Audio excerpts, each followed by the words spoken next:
So we're right at the halfway point. I thought today was good. Thought the energy was good. We had the close scrimmage against Georgia Tech. Got a lot of good stuff out of that. I mean, they switched defenses up, so we got to go against some pressing, zone, man, everything. They're a good team. Josh does a good job with them. So I thought that was good. We got to remind ourselves where we were at this point last year. Sometimes you get a little frustrated with where you're at. Comparing where you're at now with where you finished last year. Well, Herb, Reese, Petty, Bruner, Primo are not here. We've got new guys that need to figure out how we're playing. Thought JD had one of his best practices since he's been here today. So he's coming. We got to get him being more aggressive. I thought he was aggressive today. We got to get him playing more athletic on offense and defense, both using his athleticism. I thought he had some of that today. So he's coming. Quinerly was good. Shackelford's been here longer than anybody, been in the system, played more minutes. He knows what we want. He's one of our better defenders, which, he's come a long way since his freshman year on that end of the floor, but one of the more talented offensive players in the country. So, and you throw Keon Ellis, who I think is one of the best two-way players in the country, and you got a really good guard group. Bediako's coming along with our bigs. Keon Ambrose coming back from the injury. He was able to get some live stuff today. It looks like as long as things progress like they should, he should be able to play Sunday against Louisiana. So, Bediako, Ambrose playing well. Noah Gurley's starting to get a better feel for what we want. Jahvon Gary's added, a little bit to his game, making some shots. So, we've got good guard play. I think our bigs are coming along. Just got a lot of young guys that haven't played here, and we're bringing them along. But I like where we're at right now. I just got to keep reminding myself that, Primo didn't look great in some scrimmages last year. He ends up being a 12th pick in the draft. He was really good for us during the year, like some of your freshmen, JD, Charles, Jahvon. They may not look great all the time, but we just got to keep bringing them along, keep building their confidence, keep getting them to play hard, play the right way. And if they want to be great, like Primo did, which I feel they all do, they're going to get there. So, that's kind of where we're at halfway through the 30 practices. So I don't know what questions you guys got. You mentioned helping the young guys come along with Herb and Petty and Reese and Bruner and all those guys leaving. Just where would you say your leadership's at this point? Yeah, I think Shaq's been one of our better leaders. He's played the most here. Jahvon Quinerly, Keon Ellis are definitely up there too. Keon with just how he plays, how hard he plays both ends of the floor, and he's got no problem speaking up. And none of those three are necessarily super vocal, but they're not quiet kids either. They're more than comfortable saying something when it needs to be said. And I think they're all very capable players. So when guys, when they speak, guys are going to listen. We also get some leadership from some of our walk-ons. I think Tyler and BJ, they've actually been here longer than anybody. They were here before I was here. They, when they speak, they know what we want, what works. They may not be our more talented players, but they know what we need. So those two speak up. Noah Gurley is he's a grad transfer, actually graduated from Furman. So, he's one that hasn't been here, but he's been in college basketball for 4 years. So he gives us a little bit of leadership there too.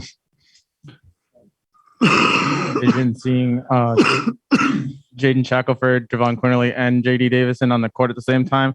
If so, how would that work? And then if not, how do you kind of plan on balancing it out, considering the talent level of all of them? Yeah, they're going to be on the floor a lot together. I mean, we play a lot of guards. I mean, if your third best defender is going to be on either Quinerly, Shackelford, or JD, I don't know which one they'd put your third best perimeter defender on. That's going to be a major mismatch. So, we're going to have to build our defense to, one of those guys is going to have to guard a three. JD's got a little bit of size for a guard, 6'3", pretty strong, body put together. Shaq's strong put together. I think we can give them help. If they're they would have, the other team would have a mismatch with their three-man on one of those three. Well, that also means they got a 4 and a 5 in the game, and we can give a lot of help in the lane with the college game that way. So everybody's always, you go back to our days at Buffalo. I started 3-point guards my second to last year. That year we beat Arizona. We started in Wes Clark, who was starting point guard in Missouri, CJ Massenberg, who started the point guard for Brooklyn Nets G League team, Devontae Jordan. They were all 3 point guards. Shaq's a scoring guard, can play some point, but you can play 3 point guards. We went into Arizona's biggest team in the country, I think. They had DeAndre Ayton and Andre Ristic, and we started a 6'7" 2-guard at the 4 and 3 point guards. You can win in college playing multiple. I think we can play those 3 and Keon Ellis at the same time. We did it against Georgia Tech. And so then the question is, the other bench is, do we need to sub to match up with us, or do we need to try to go at the mismatch? Well, I think going at the mismatch in the post, points per possessions are usually lower than what we're going to get on the other end. So we're going to have no problem playing the best guys on the floor. You'd like to be able to have a little bit more size at times, but I think we're fine playing a lot of guards together at the same time. You mentioned you played Keon with that. Who would be the big in that? And does it kind of help having a guy like Bediako? 100%. Bediako could protect the rim if we, I think Bediako's rim protection, you guys watch a little practice today and you're going to see it on Sunday. He gives us another added dimension we haven't had since we've been here. But yeah, you could put him out there. You could go small. You could put Gurley at the 5. Shoot, we finished 5th in the country last year. We're the only high major team to win regular season, postseason, both in their conference. We played Jahvon Quinerly and Herb Jones at the 5 some with, 4 guards out there. So you're essentially playing 5 guards. So I think mismatches go 2 ways, and I like the mismatch with guards attacking bigs on the perimeter on the other end a lot better than, I think we can handle some post mismatches with the way the game. I mean, there's no 3-second lane rule in college. You can put guys in the lane, you can help off, you can double, you can trap, as long as your guys play hard and you can rebound with them, I think you'll be all right. Coach, you mentioned him a couple of times, but, in the brief snapshot of practice we got to see today, Noah Gurley seemed to be fitting in really well with the team, and, he was doing pretty well. How have you seen him progress since joining, the team, and what do you expect him to contribute this year? Look, I like Noah a lot. He gives us that big that can play 4 and 5 both, can be your spacing 5. Charles gives us a dimension we haven't had here, and he's playing really well, but he's not going to pick and pop a whole lot like Bruner and Reese did. Gurley can do that. He shot 38% from 3 in one of his seasons at Furman. He's a more than capable shooter. He can drive it. He's athletic. He can move. He can switch on to ones. He gives us, he can play the 4, and we've got a real legitimate 4-man in the SEC. He can play the 5, where we go with that kind of mismatch, pick and pop 5. He needs to be good for us to be good this year, and he's starting to figure it out just with his effort and everything. You mentioned practice 15. I mean, as far as Big's development, what's just the biggest way you've seen, or just some of the ways that you've seen that growth from that position, or just guys that are bigger? Keon Ambrose, Charles Bediako, Noah Gurley, I think they're figuring out where we're going to get them the ball, on the rolls, how they're going to play in the pocket, what are their reads when they're getting it. They're getting better playing off our guards' drives.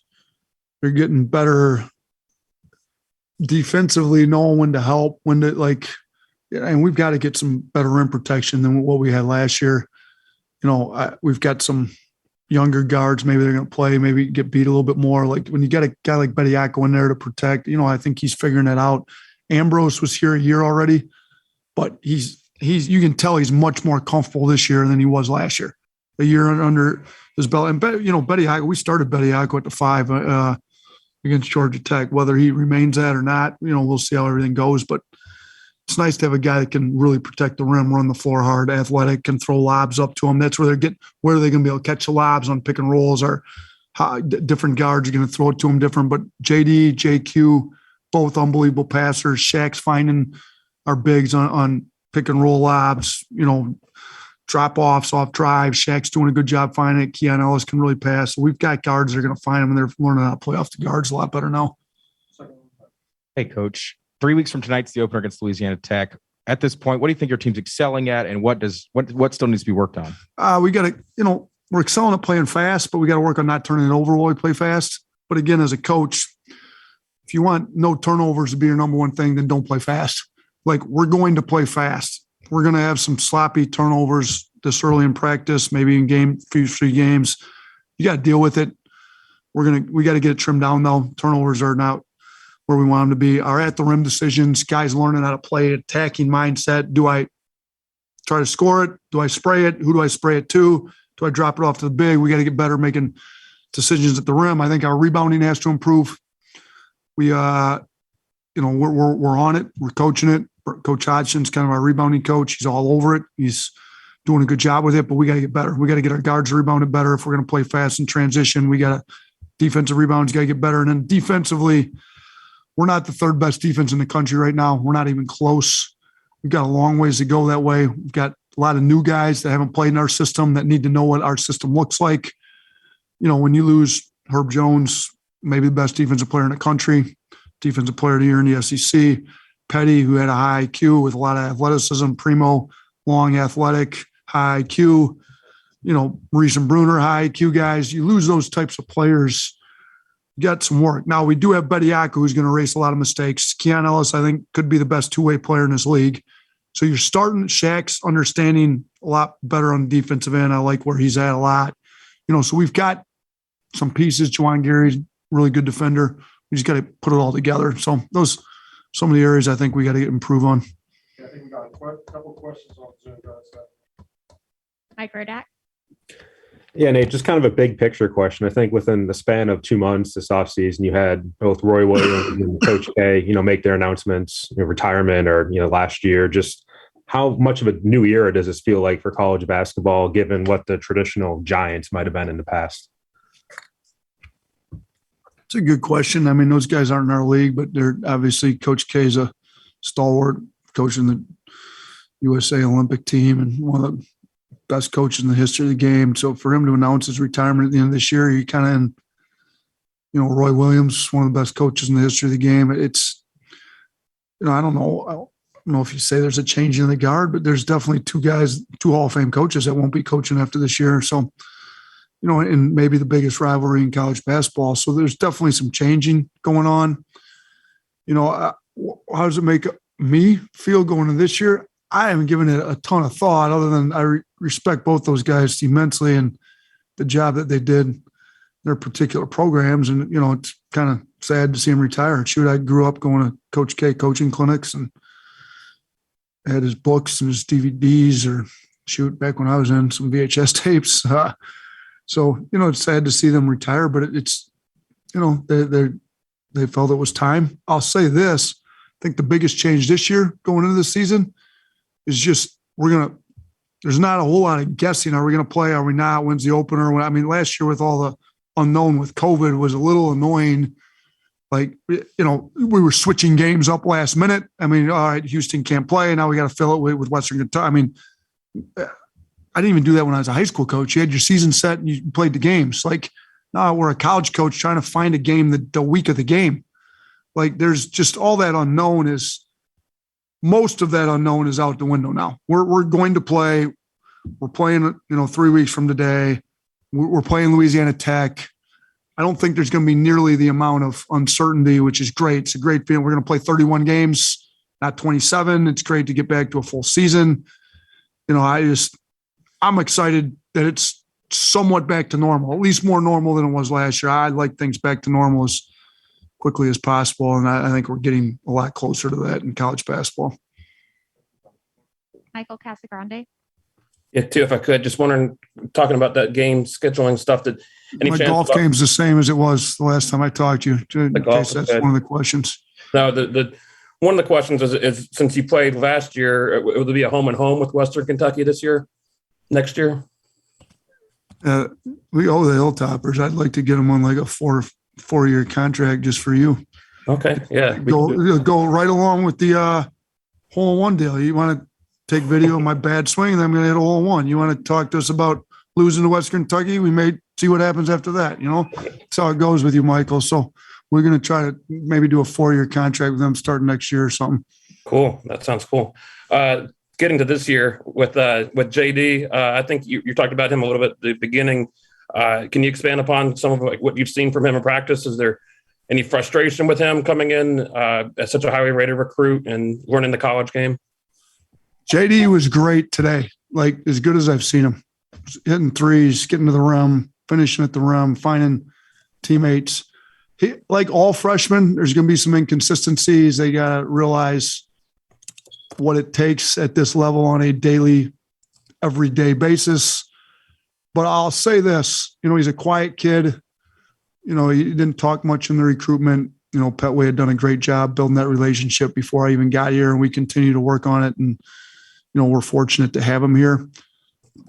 I think, we've had a lot of NBA scouts come through. We had Jim Boylan spent 3 days with us. He was the head coach for the Bulls, spoke at our clinic. A lot of those guys are really excited about him, as we are, because they see all the potential, what he's capable of doing. Now, are you going to see that every single day in practice, every night out? No, not yet, but we're going to get him there. That's the plan. Let's get him a lot more consistent. Even look at last year's freshman with Primo. I mean, early in the year, he wasn't great all the time.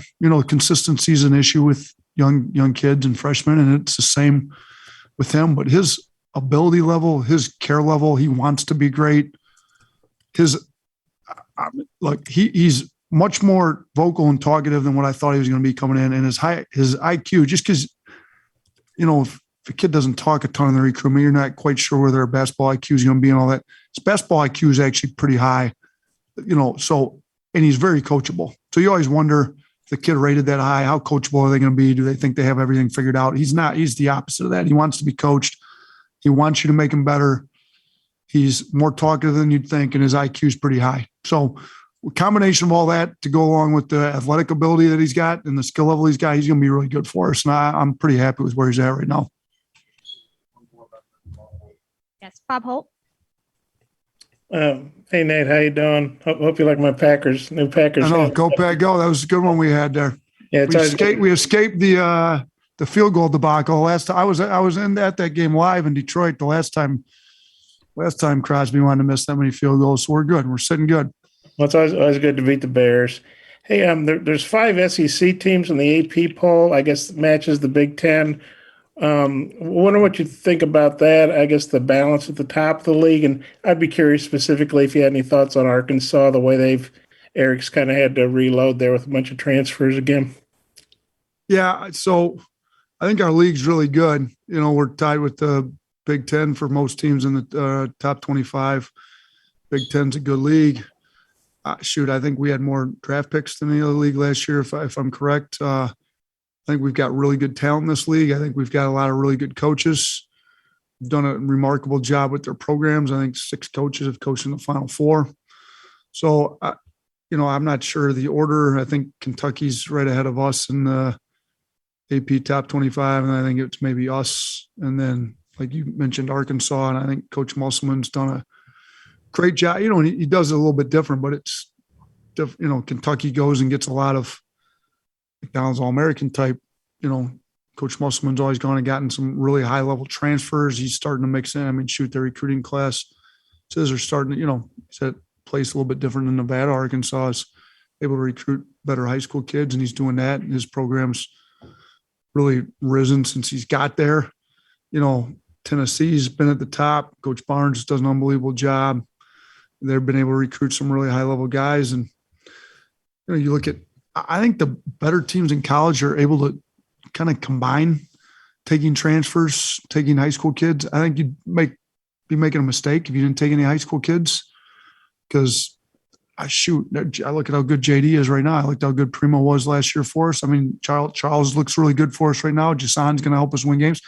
I think you have to take some high school kids. I think you'd be foolish not to look at the transfer market, though, too, because, again, Keon Ellis comes out of junior college. He helped us win a lot of games last year. Jordan Bruner helped us win a lot of games. Noah Gurley's going to help us win a lot of games. Like, we've been able to do a little bit of both, and I think that's the way we want to do it.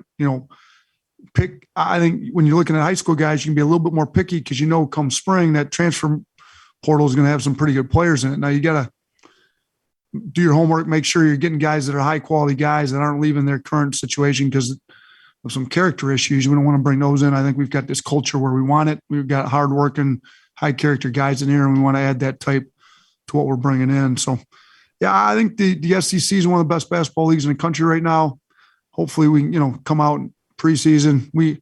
I felt like we didn't kind of hold our own last preseason. We were 4-3. We ended up winning the SEC, but then when you look at our preseason, we lost some games we shouldn't have lost. Like, we need we need, I'm going to be pulling for every SEC team in the non-conference. We need to do a better job on our end. I mean, we've got an unbelievable schedule, so we can really help the league out with how we play in the non-conference. We're going to try to make sure we're prepared, but shoot, there's no guarantees on that. I mean, Gonzaga's not an easy game. We got a lot of hard games in there. Houston, Memphis, Gonzaga, possibly Kansas. When you go down that, Baylor's not before SEC play, but it is a non-conference game in the middle of SEC play. So, you know, I didn't feel like we did hold up our end of the deal in the Big 12 Challenge, losing to Oklahoma. Like we got to do a better job on our end. We just need the SEC to do a better job overall, but I think we got a pretty good league. Thanks. Coach, when you talk about what y'all lost, how important is it for this team that Shaq and JQ both decided to come back when they could have done other things? And then how for them individually will it help them maybe to prepare for NBA? We wouldn't be looking nearly like we are if those hadn't come back. If those two weren't back here, we'd have lost our top 6 scorers. We lost 4 of our top 6, but we did get the top 2 back, which are Shaq and JQ. So I think, you know, they both looked at professional options. JQ did not end up putting his name in the draft. They got some feedback and just decided they were coming back here. You know, after his year at Villanova and after the year he had here, I think he felt like playing one more year in our system would really help him. And I think it will. I mean, he's looked unbelievable in practice. I think he's going to be really good for us this year. I think he's going to up his stock. You know, Shaq did put his name into the draft, looked at other college options. And which I want, like I tell recruits here, like I never pressure recruits in the committee either. I want everybody to be 100% determined this is the spot for them, and they didn't get forced into this. So same with Shaq. If you want to look somewhere, that's fine. I want you here because you're convinced this is the best spot for you to achieve your goals. So when he became convinced this is the best spot for him, like welcome back with open arms. Like we love him. He's going to be great for us. He's the leading scorer on the 5th best team in the country last year. So having those two back with the leadership they provide, with the experience that they have in our program, I think was huge. I think they're leading the team well, combined with Keon Ellis. When you've got really good experienced guard play in college basketball, you've got a chance to win a lot of games. Now we're going to get our bigs up to, they're not as experienced, but I think they can be pretty good for us. So having those two back is huge for us. All right. Thanks. Good seeing you guys.